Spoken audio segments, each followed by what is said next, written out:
Bismillahirrahmanirrahim. Assalamualaikum warahmatullahi wabarakatuh. Alhamdulillahirabbil alamin wa bihi nasta'in ala umurid dunya waddin. Wassalatu wassalamu ala asyrafil anbiya'i wal mursalin wa ala alihi wa ashabihi ajma'in wa man tabi'ahum bi ihsanin ila yaumiddin, amma ba'd. Fa inna asdaqal haditsi kitabullah wa khairal huda huda Muhammadin sallallahu alaihi wasallam wa syarrul umuri muhdatsatuha fa inna kulla muhdatsatin bid'ah wa kulla bid'atin dhalalah wa kulla dhalalatin finnar. Allahumma 'allimna bima yanfa'una wanfa'na bima 'allamtana. Ikhwan akhwat yang semoga senantiasa dirahmati oleh Allah Subhanahu wa taala. Kalau kita perhatikan para sahabat Nabi radhiyallahu taala anhum, para sahabat adalah orang-orang yang cerdas di dalam beragama. Mereka cerdas dalam beragama. Salah satu bukti yang menunjukkan kecerdasan para sahabat di dalam beragama adalah pertanyaan-pertanyaan yang mereka ajukan kepada Rasulullah SAW. Di antara pertanyaan yang sering mereka tanyakan dan sering kita dapati dalam riwayat-riwayat yang ada, dalam hadis-hadis yang ada adalah mereka bertanya tentang amal apa yang paling afdal. Amal apa yang paling afdal? Ya Rasulullah, ayul a'mal afdal? Wahai Rasulullah, amal apa yang paling afdal? Kadang mereka membandingkan dua amalan. Mereka bertanya di antara dua amalan ini yang mana yang paling afdal? Yang mana yang pahalanya lebih besar? Ketika mereka sudah tahu, lalu mereka mengerjakan itu dalam rangka mengharap pahala yang lebih besar. Nah, maka kita sebagai kaum muslimin seyogianya meniru generasi terbaik ini. Sahabat adalah generasi terbaik, maka seyogianya kita meniru mereka, cerdas juga dalam beragama.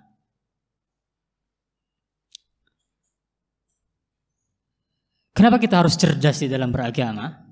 Kalau saya mengibaratkan kita itu bagaimana kita itu cerdas dalam beragama adalah sebagaimana seorang pebisnis, bagaimana seorang pedagang.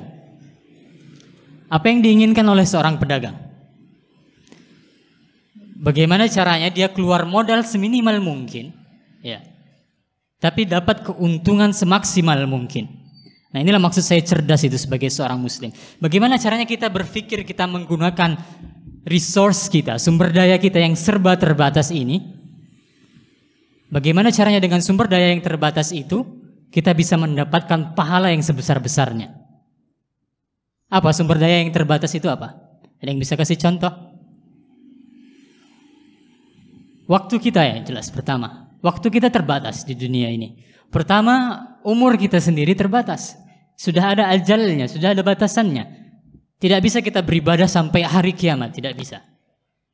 Nah, di dalam umur itu juga, kita juga harus membagi-bagi waktu kita. Ada waktu untuk keluarga, ada waktu untuk bekerja, ada waktu-waktu untuk dunia. Tidak sepenuhnya bisa kita beribadah untuk akhirat. Allah Subhanahu wa taala berfirman, "Wabtaghi fima ataqallahu daral akhirah wa la tansi nasibaka minad dunya wa la tansa nasibaka minad dunya." Carilah dari apa yang Allah berikan padamu dari akhirat, dari negeri akhirat, dan jangan kau lupakan bagianmu dari dunia. Artinya memang ada harus waktu kita itu kita alokasikan untuk dunia. Nah, poinnya adalah waktu kita terbatas satu. Kemudian harta kita juga terbatas. Kita dalam beribadah kita butuh harta. Tidak ada manusia yang bisa pergi haji setiap tahun, bisa pergi umrah setiap minggu, bisa bersedekah setiap jam, tidak ada. Karena harta itu terbatas. Ya. Yang ketiga, tenaga kita juga terbatas. Kita butuh tenaga dalam beribadah. Tidak ada orang yang bisa sholat malam suntuk setiap malam. Tidak ada, kita butuh istirahat. Nah, maka dengan titik tolak seperti ini, kita dengan kesadaran kita bahwa sumber daya kita terbatas, waktu, harta, dan tenaga kita terbatas, seorang muslim yang cerdas dia akan berpikir bagaimana caranya dengan keterbatasan itu dia bisa meraih pahala yang semaksimal mungkin, pahala sebesar mungkin. Nah, itulah yang insya Allah akan kita bahas pada kesempatan sore hari ini. Akan saya sampaikan beberapa tips bagaimana caranya memperbesar, melipat gandakan, sebagaimana tema judul pengajiannya, melipat gandakan pahala kita dengan keterbatasan itu tadi. Kita akan insya Allah akan saya bagikan tips-tipsnya sedapatnya saja, secukup waktunya saja. Tapi sebelum kita mulai masuk ke tips pertama, saya ingin menyampaikan sebuah hadis yang menunjukkan tentang keutamaan umat Islam. Dalam sebuah hadis yang diriwayatkan oleh Imam Bukhari dari sahabat Abu Hurairah, saya bacakan terjemahnya saja. Rasulullah sallallahu alaihi wasallam bersabda, permisalan kalian jika dibandingkan dengan ahli kitab, yaitu Yahudi dan Nasrani, itu seperti permisalan seorang yang diberi upah. Semisal seorang pekerja. Dia ditanya, para pekerja ini ditanya, siapa yang mau bekerja dari pagi hingga pertengahan siang, hingga datang waktu zuhur tiba, lalu dia akan diberi upah 1 qirat. Ya, masa kerjanya lama, dari subuh sampai zuhur, upahnya 1 qirat. Lalu bekerjalah ketika itu orang-orang Yahudi. Orang-orang Yahudi menjawab, kamilah yang mau, lalu mereka bekerja. Lalu ditanya lagi, siapa yang mau bekerja dari pertengahan siang, dari waktu zuhur hingga waktu asar dengan mendapatkan upah 1 qirat juga. Lalu umat Nasrani pun menjawab, lalu mereka bekerja. Lalu yang terakhir ditanya lagi, siapa yang mau bekerja dari asar hingga terbenamnya matahari? Waktunya singkat, waktunya juga tidak panas, tapi upahnya 2 qirat. Upahnya 2 qirat, upahnya 2 kali lebih besar. Maka kata Rasulullah sallallahu alaihi wasallam, itulah kalian umat Islam. Nah, maka dari hadis ini kita tahu di antara keutamaan umat Islam adalah kita diberi anugerah oleh Allah dengan amalan-amalan yang ringan-ringan saja. Amalan-amalan yang tidak terlalu berat, tapi pahalanya itu lebih besar dibandingkan dengan umat-umat terdahulu. Mereka harus beramal dengan amalan yang berat, ya, tapi pahalanya tidak sebesar pahala umat Muhammad sallallahu alaihi wasallam. Maka kita bersyukur kepada Allah Subhanahu wa taala atas nikmat yang besar ini. Nah, kemudian kita masuk tips yang pertama, bagaimana caranya kita memperbesar pahala dari ibadah kita. Yang pertama adalah dengan cara mengikhlaskan hati kita. Semakin ikhlas kita di dalam beribadah, maka semakin besar pahala yang kita dapatkan.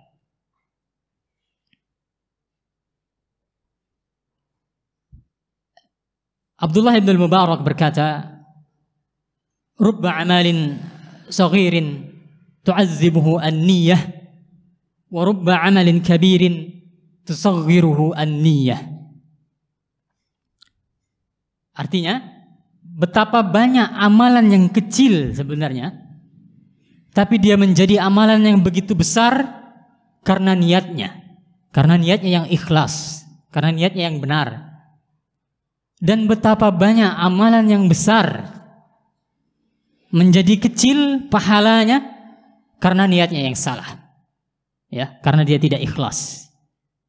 Contohnya dalam hadis disebutkan seorang mujahid, ya, besar ibadah jihad, tapi pahalanya menjadi kecil, bahkan tidak ada pahalanya karena dia salah niatnya. Allah jerumuskan dia ke dalam neraka.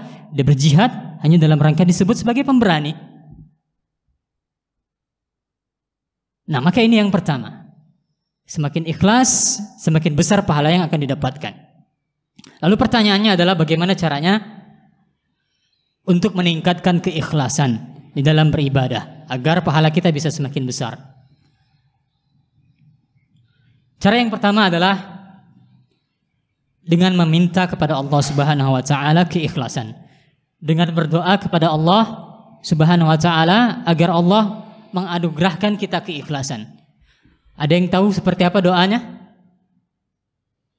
Doa mohon keikhlasan kepada Allah.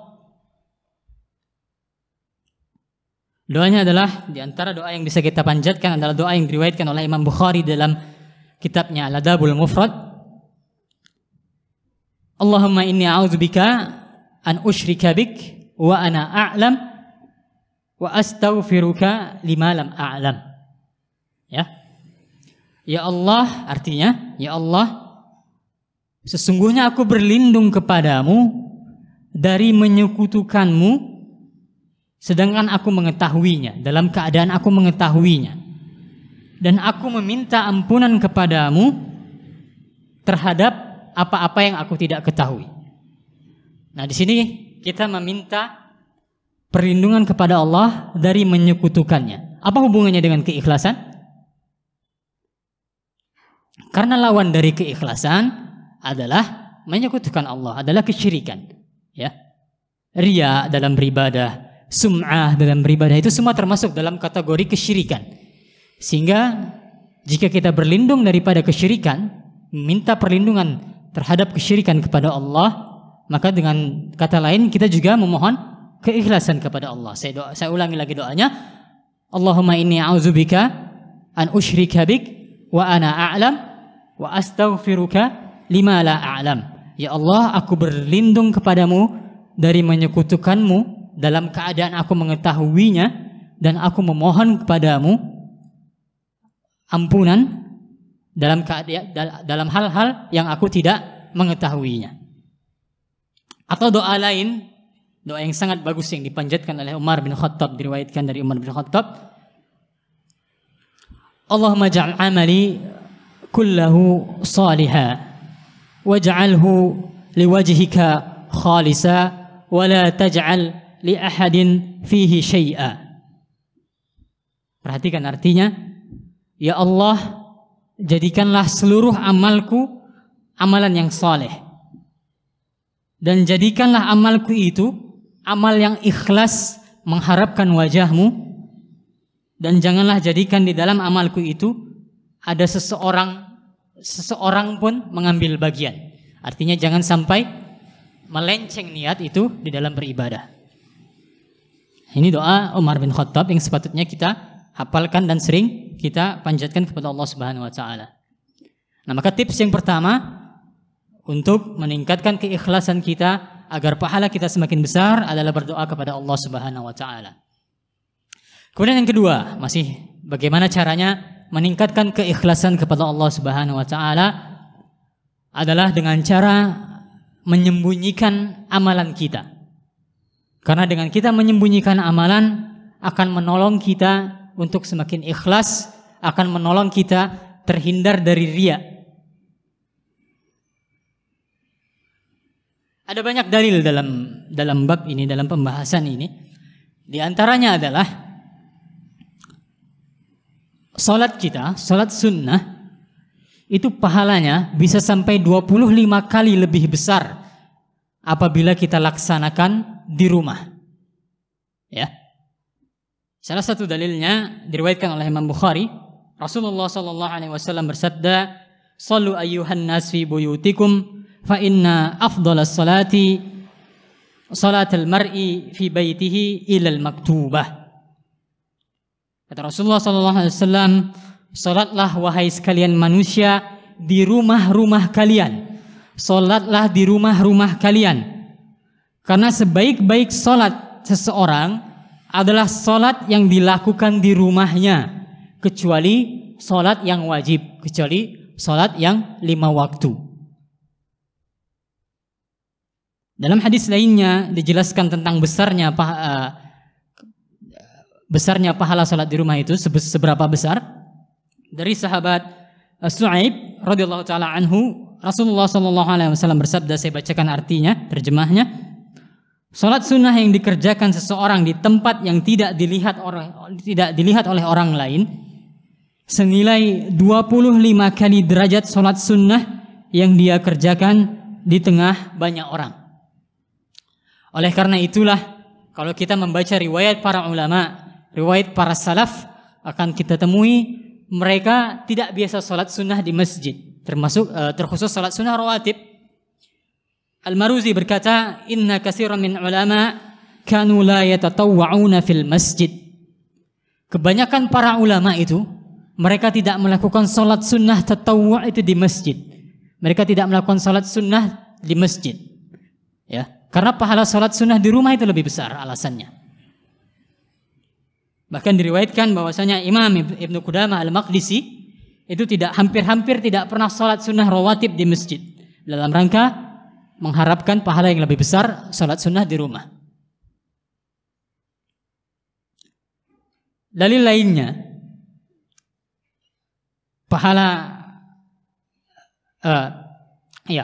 dalil lainnya bahwasanya menyembunyikan amalan itu bisa membantu kita untuk lebih ikhlas dan bisa membuat pahala ibadah kita lebih besar adalah hadis yang terkenal tentang 7 golongan yang akan mendapatkan naungan di hari kiamat kelak.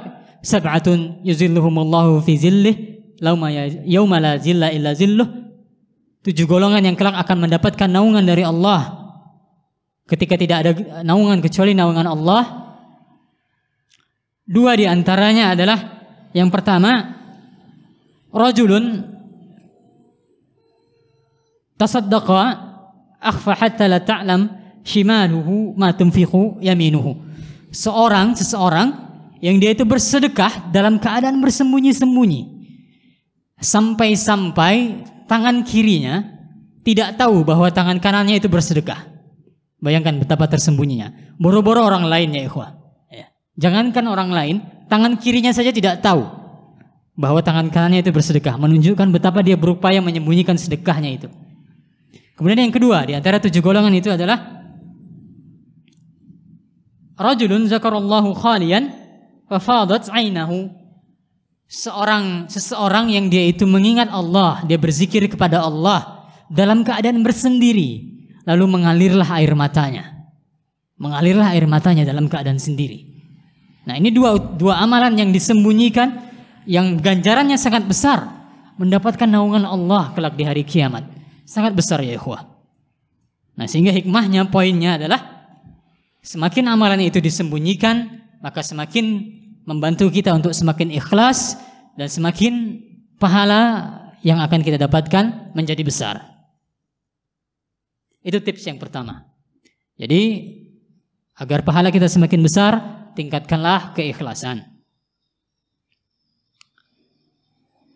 Kemudian yang kedua, bagaimana caranya agar pahala kita semakin besar dengan tadi keterbatasan resource kita, keterbatasan sumber daya kita, adalah dengan cara semakin mencocoki sunnah Rasulullah Sallallahu Alaihi Wasallam. Ya, semakin mencocoki sunnah Rasulullah Sallallahu Alaihi Wasallam. Semakin seseorang itu ibadahnya mencocoki sunnah Rasulullah, semakin besar pahala yang dia dapatkan. Dan semakin dia itu melenceng, semakin tidak mengikuti sunnah Rasulullah, semakin berkurang, sampai-sampai tidak ada lagi pahalanya, atau bahkan sampai-sampai dosa yang dia dapatkan.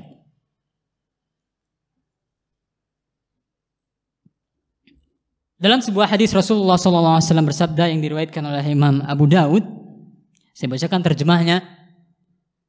Ketika seseorang selesai dari sholatnya, pahala yang dia dapatkan hanya 1/10 sholatnya. Ada yang dapat 1/9-nya, 1/8-nya, 1/7-nya, 1/6-nya, 1/5 atau 1/4 atau 1/3 atau setengahnya. Apa penyebabnya pahalanya semakin berkurang sholatnya? Salah satu sebabnya adalah karena dia tidak mengikuti sunnah Rasulullah SAW, tata cara sholatnya. Sebagian ulama, banyak ulama membahas hadis ini dalam konteks kekhusyuan sholat. Kenapa pahalanya semakin berkurang? Karena dia tidak khusyuk di dalam sholatnya. Tapi ini juga terkait, karena salah satu hal yang menyebabkan seseorang itu khusyuk di dalam sholatnya adalah mengikuti tata cara sholat Rasulullah SAW. Ya, semakin seorang itu mengikuti tata cara sholat Rasulullah, maka semakin khusyuk di dalam sholatnya. Nah, lalu pertanyaannya bagaimana caranya agar kita bisa semakin mengikuti sunnah Rasulullah, agar bisa semakin mutaba'ah. Sama, tips yang pertama adalah memohon kepada Allah Subhanahu wa taala. Ya, berdoa kepada Allah agar kita diberikan taufik untuk mengikuti sunnah Rasulullah sallallahu alaihi wasallam. Salah satu doa yang biasa dipanjatkan oleh Umar bin Khattab, yang sering dibaca oleh khotib Jumat, Allahumma arinal haqqa haqqa warzuqna ittiba'ah wa arinal batila batila warzuqna ijtinabah. Ini adalah doa Umar, ini bukan doa Rasulullah SAW. Ya, artinya adalah, ya Allah, tunjukkanlah kebenaran sebagai kebenaran kepadaku. Tunjukkanlah kebenaran sebagai kebenaran kepadaku dan anugerahkanlah kepadaku mutaba'ah. Anugerahkanlah kepadaku kemudahan untuk mengikuti kebenaran itu. Ya, wa arinal batila batila, dan tunjukkanlah yang mana yang batil sebagai kebatilan kepadaku, dan berikanlah aku anugerah untuk menjauhi kebatilan itu. Berikanlah kepadaku taufik untuk menjauhi anugerah itu.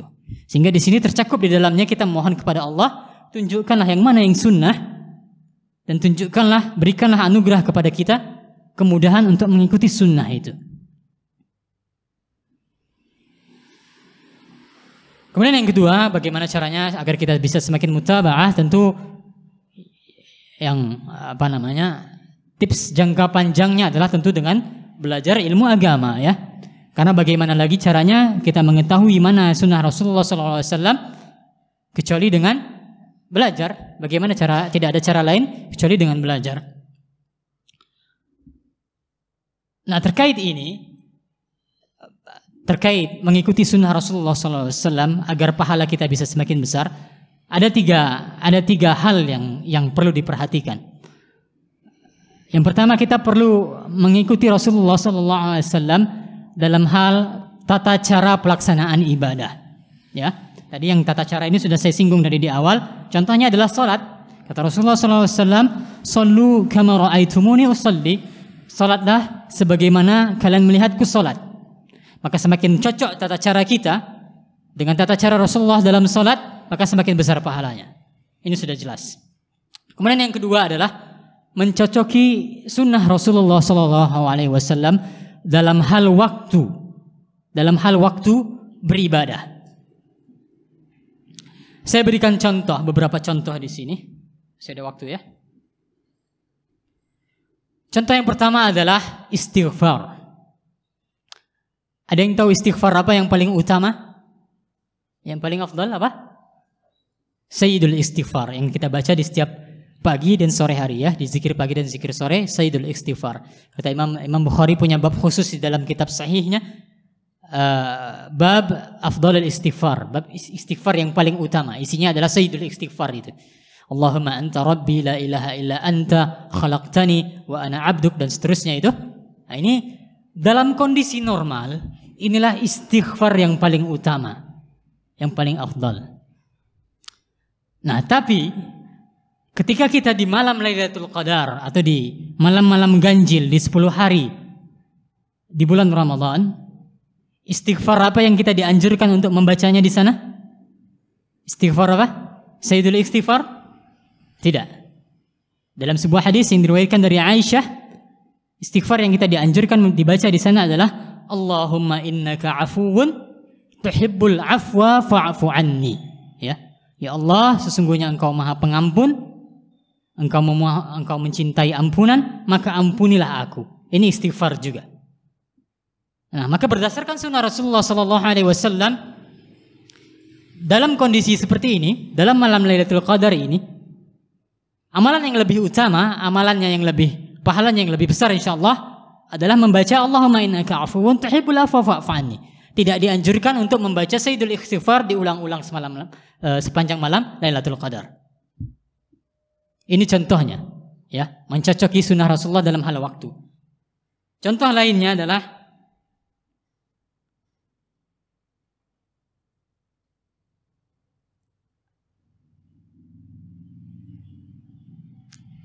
silaturahmi. Itu adalah amalan yang sangat mulia di dalam Islam. Ya. Kata Rasulullah, barang siapa yang ingin dilapangkan rezekinya dan dipanjangkan umurnya, hendaklah dia menyambung tali kekerabatannya, tali silaturahminya. Tapi ketika kita berada di dalam 10 hari terakhir di bulan Ramadan, apakah kita kemudian amalan yang paling afdal, kemudian kita melakukan safar, kita menghabiskan waktu kita untuk mengunjungi saudara kita? Jawabannya tidak. Karena sunnah Rasulullah SAW yang lebih dianjurkan di 10 hari terakhir bulan Ramadan adalah melakukan i'tikaf, untuk menetap di masjid.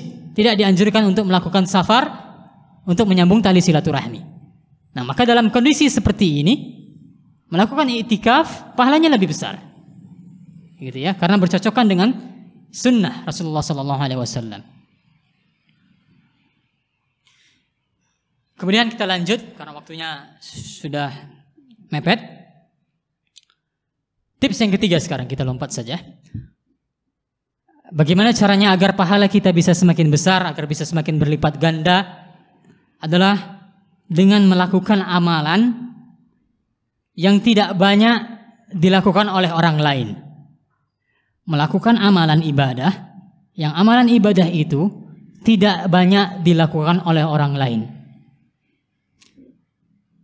Tidak banyak di sini bisa terbagi dua. Tidak banyak karena memang banyak manusia yang tidak tahu. Karena memang banyak manusia yang tidak tahu. Makanya para ulama membuat ada kategori yang namanya sunnah al-mahjurah atau sunnah al-mansiyah namanya. Yaitu sunnah-sunnah Rasulullah, jenis-jenis ibadah yang itu sudah mulai ditinggalkan oleh umat manusia. Sudah mulai dilupakan karena banyak manusia yang tidak tahu. Itu bagian dari sunnah Rasulullah. Ada yang tahu contoh sunnah al-mahjurah atau sunnah al-mansiyah apa? Bisa sebutkan satu? Saya ada hadiah nih, ada yang bisa nyebutkan? Ada siwak. Ada yang bisa sebutkan salah satu sunnah al-mahjurah apa? Fadhal.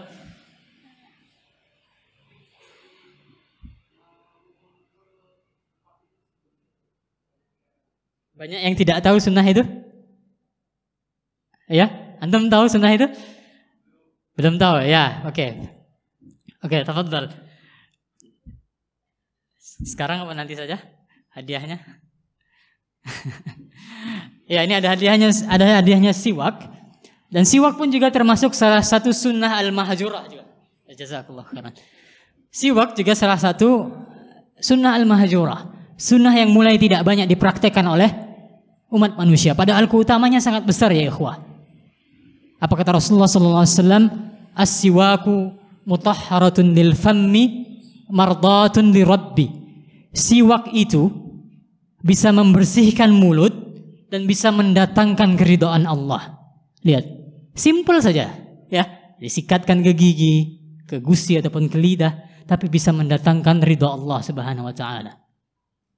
Contoh sunnah al-mahjurah lainnya adalah biasanya kita buka puasa ada susunya enggak? Kadang-kadang ada susu ya, kasih susu kotak. Ada yang tahu sunnah al-mahjurah terkait susu apa?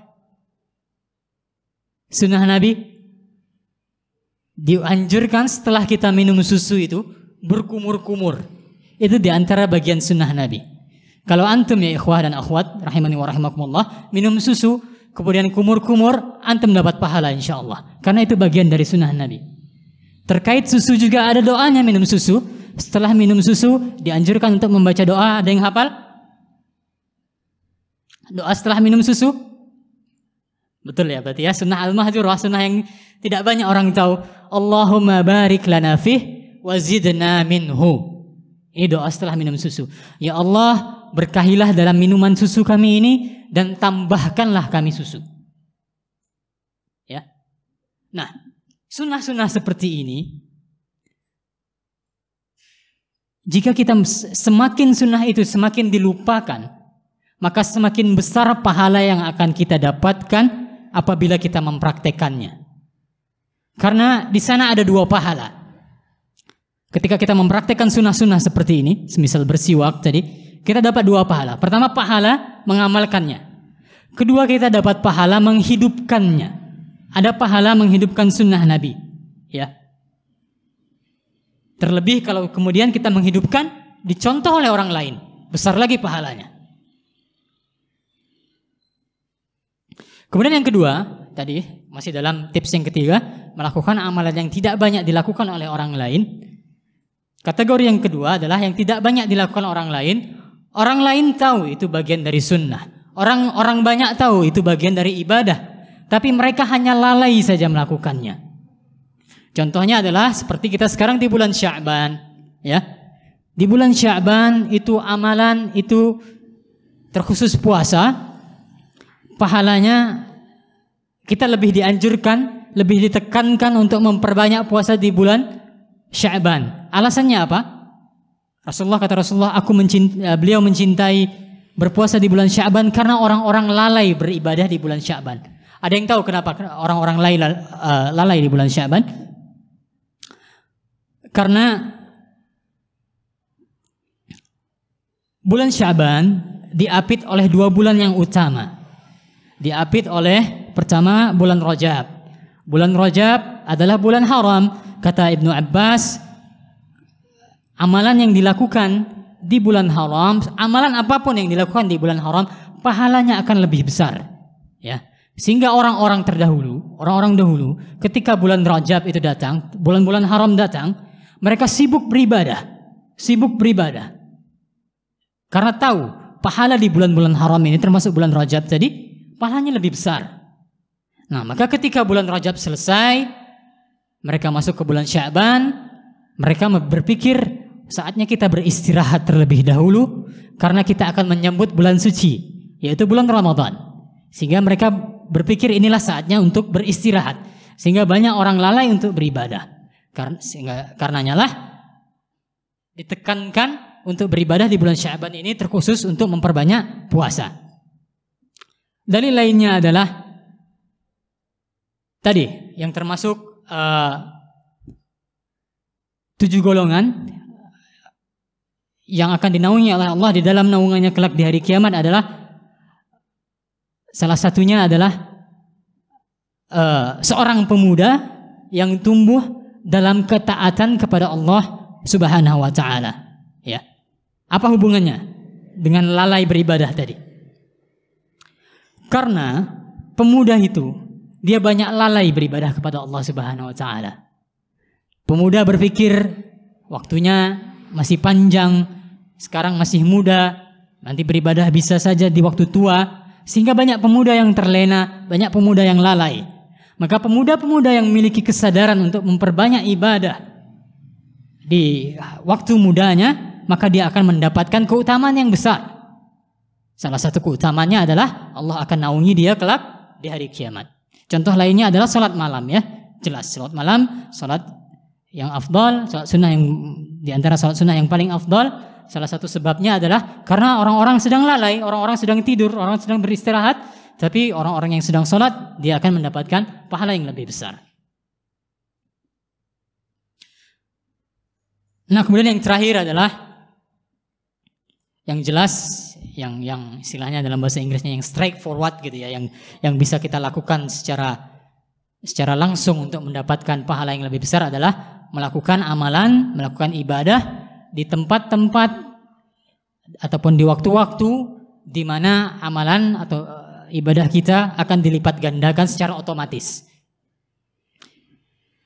Contoh waktu adalah bulan Ramadan yang insya Allah kita akan menemuinya sebentar lagi. Semoga Allah menjumpakan kita dengan bulan Ramadan. Kemudian juga tadi sudah saya singgung bulan haram, ya. Ada yang tahu bulan haram apa saja? Ada 4 bulan haram. Malu kalau penuntut ilmu tidak hafal bulan haram. Musim beribadah, musim di mana pahala akan dilipat gandakan di sana. Apa bulan haram? 3 mutawalliyat, 3 berdempetan, 1 terpisah. 1 tadi sudah saya sebut, Rajab. 3 lagi? Bulan-bulan haji, Zulqa'dah, Zulhijjah, dan Al-Muharram. Ya, Zulqa'dah, Zulhijjah, dan Al-Muharram berdempetan. Tambah 1 lagi bulan Rajab. Ini bulan-bulan haram yang secara otomatis setiap ibadah yang dilakukan di sana pahalanya akan lebih besar. Sebagaimana juga dosa-dosa di sana, setiap dosa ataupun kezaliman yang dilakukan di bulan-bulan haram ini pahalanya, dosanya juga akan lebih besar. Kemudian tempat sekarang, di antara tempat yang secara otomatis pahalanya akan lebih besar di sana adalah jelas sholat di Masjidil Haram dan sholat di Masjid Nabawi. Pahala sholat di Masjidil Haram berapa kali lipat? 100.000 kali lipat. Sholat di Masjid Nabawi berapa kali lipat? 1000 kali lipat sholat di Masjid Nabawi. Secara otomatis memang di sana pahala kita akan berlipat ganda. Kemudian di antara tempat yang pahala kita dilipat gandakan atau yang kita akan mendapatkan keutamaan yang lebih besar adalah Raudhah, ya.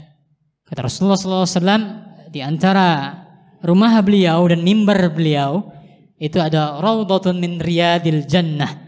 Ada salah satu taman dari taman-taman surga. Kalau sekarang untuk tempatnya di dalam Masjid Nabawi, sekarang karpetnya kalau masuk ke Masjid Nabawi di bagian depan ada karpetnya berwarna hijau, itu sudah masuk ke daerah Raudhah. Dianjurkan untuk memperbanyak ibadah di sana karena kata di antara salah satu penjelasan para ulama